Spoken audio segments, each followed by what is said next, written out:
শুভ সকাল বন্ধুরা, আমার নতুন একটা ব্লগে তোমাদেরকে সবাইকে স্বাগত। আমরা যে ট্রেনটায় যাচ্ছি সেটা হচ্ছে ফার্স্ট প্যাসেঞ্জার।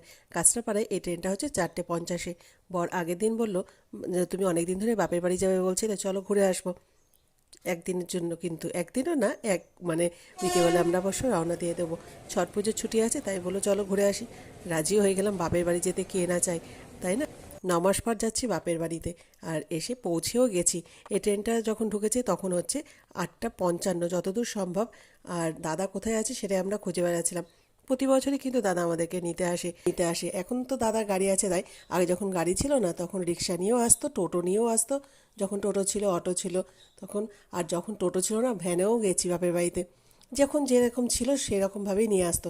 তাই এখন আজকে 2-3 বছর ধরে দাদা যখনই আসে গাড়ি কিন্তু নিয়ে আসে। ওই যে দাদাও চলে এসেছে, তার সাথে এসে দাদার ছেলেও।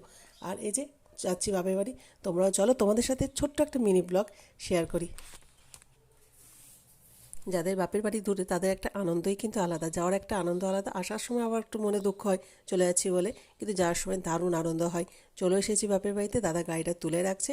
আর এটা একটা ছোট্ট একটা বললাম আমি মিনি ব্লগ তোমাদের। এরপরে আর একটা ব্লগে তোমাদের সাথে শেয়ার করব, কারা কারা আসছে সেটাও শেয়ার করব, কীভাবে কাটাচ্ছি সেটাও তোমাদের কাছে শেয়ার করব।